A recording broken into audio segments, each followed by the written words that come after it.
অঙ্কিত ছিল আমার শৈশবের খুব ঘনিষ্ঠ বন্ধু। আমাদের বন্ধুত্বের বয়স প্রায় 10 বছর। এই দীর্ঘ সময় ধরে আমরা একে অপরকে খুব ভালোভাবে চিনি। আমরা একসাথে স্কুলে গিয়েছি, খেলাধুলা করেছি, অনেক আনন্দ ঘন মুহূর্ত ভাগ করে নিয়েছি। এই দীর্ঘ বন্ধুত্বে আমি তাকে বহুবার আমার বাড়িতে আমন্ত্রণ জানিয়েছি।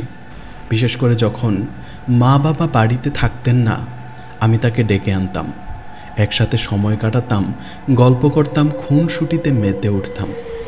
কিন্তু এতদিনে একটা বিষয় আমার মনে গভীরভাবে নাড়া দিয়েছে। এই পুরো 10 বছরে অঙ্কিত একবারের জন্যও আমাকে তার বাড়িতে ডাকেনি, কখনো না।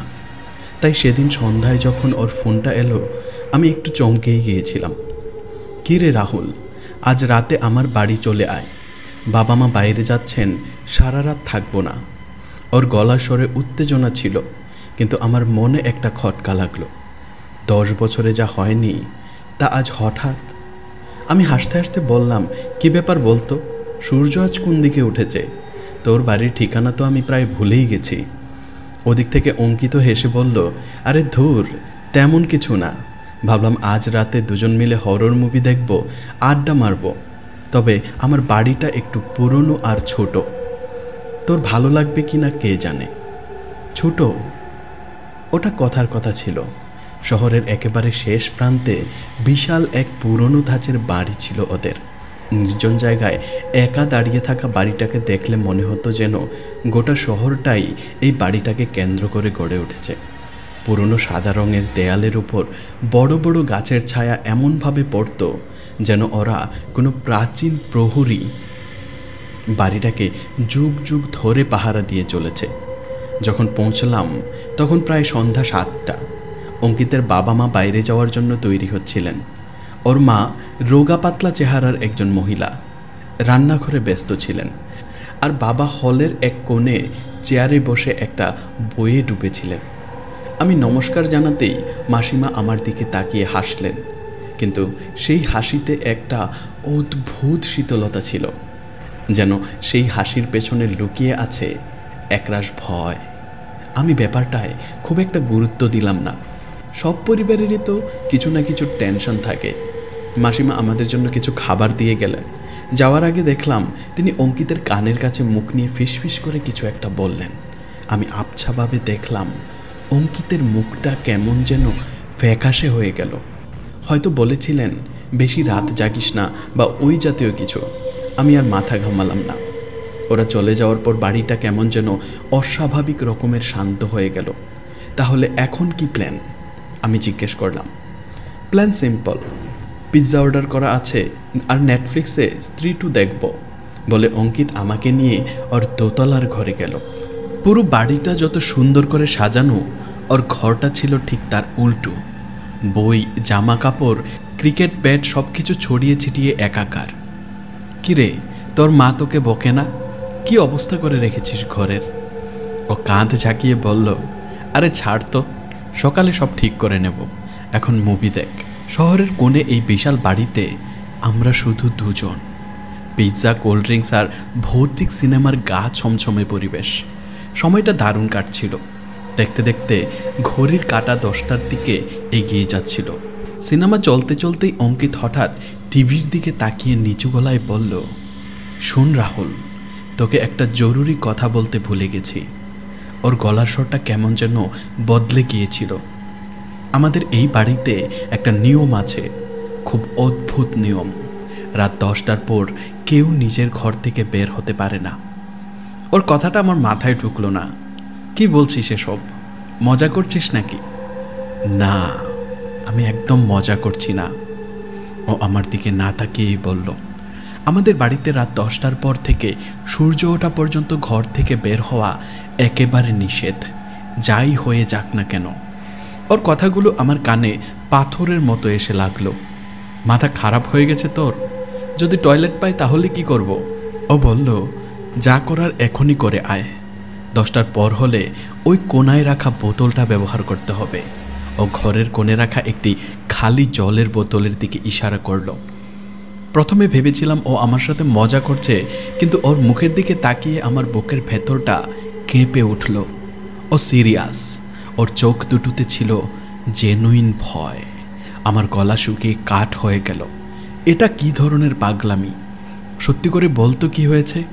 ও কিছু বলার আগেই নিচ থেকে গ্র্যান্ডফাদার ক্লকটার গম্ভীর ভারী শব্দ ভেসে এলো, ঠং ঠং।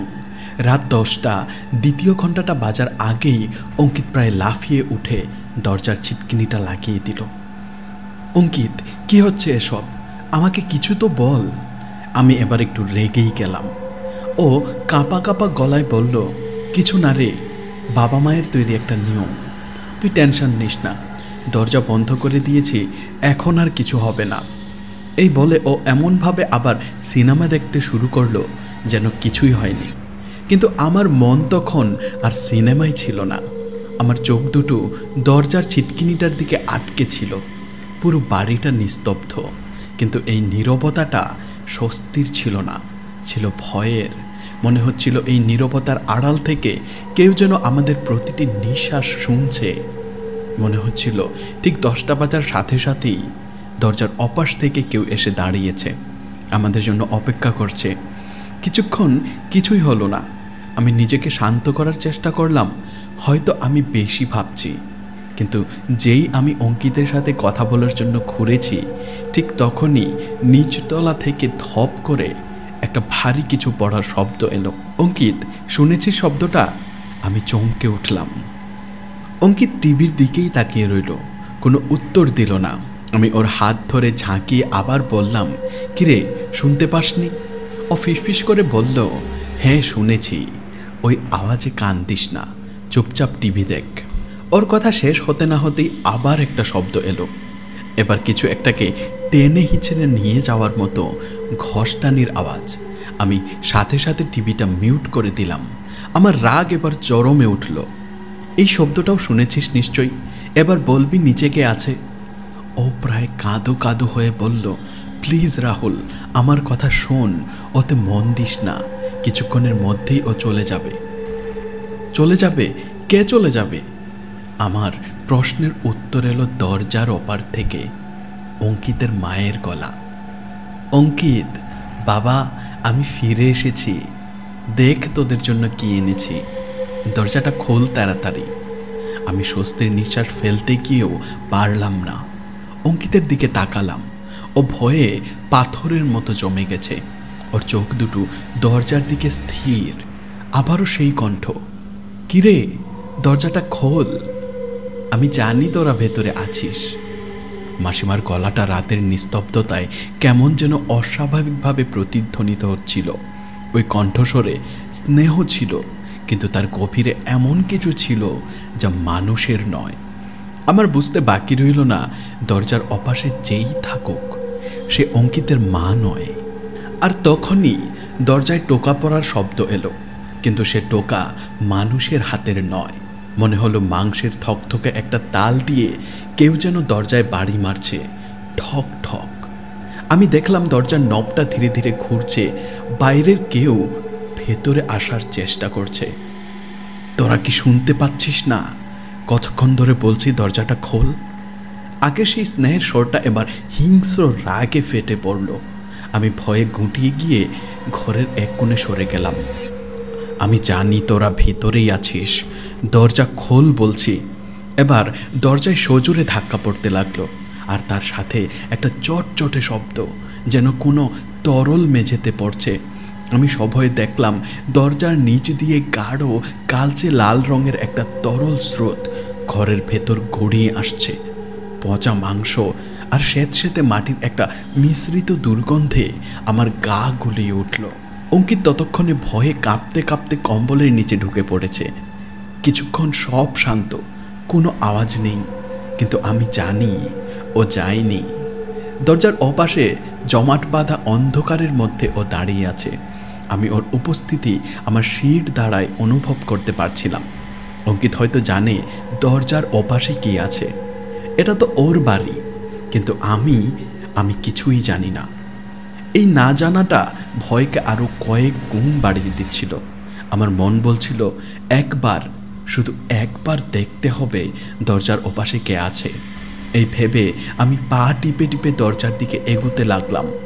রাহুল, করিস না এমন। পেছন থেকে অঙ্কিতের চাপা আর্তনাদ ভেসে এলো, কিন্তু আমি ততক্ষণে মনস্থির করে ফেলেছি। দরজার কি হলে চোখ রাখলাম। প্রথমে অন্ধকার ছাড়া আর কিছুই দেখলাম না।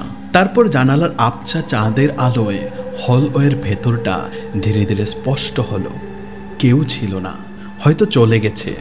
আমি সরে আসতে যাব, ঠিক তখনই ওকে দেখলাম। সিঁড়ির গোড়ায় দাঁড়িয়েছিল। ওটা মানুষ নয়, শয়তানও নয়, ওটা ছিল বাড়িটা নিজেই।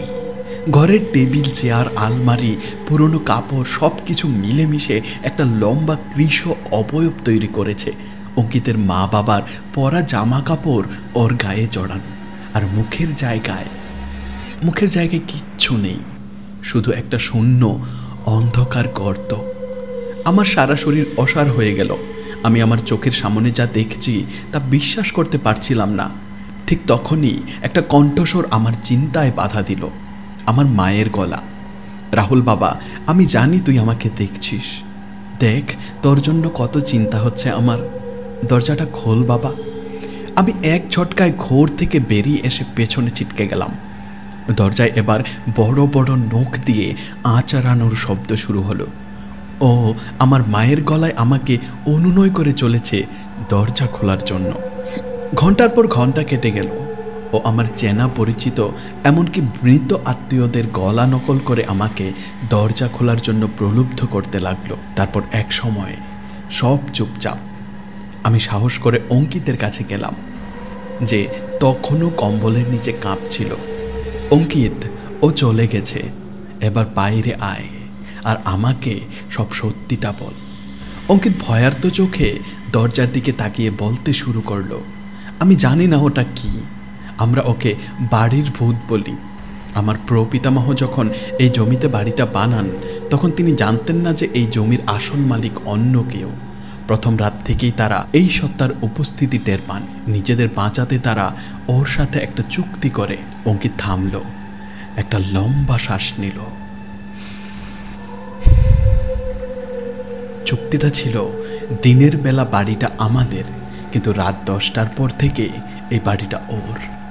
সেই থেকে আমাদের পরিবার এই নিয়ম চলে আসছে, রাত 10টার পর কেউ ঘর থেকে বের হয় না। ও বলতে লাগলো, আগে ও শুধু ভয় দেখাতো, কিন্তু ইদানিং ওর খিদে খুব বেড়ে গেছে।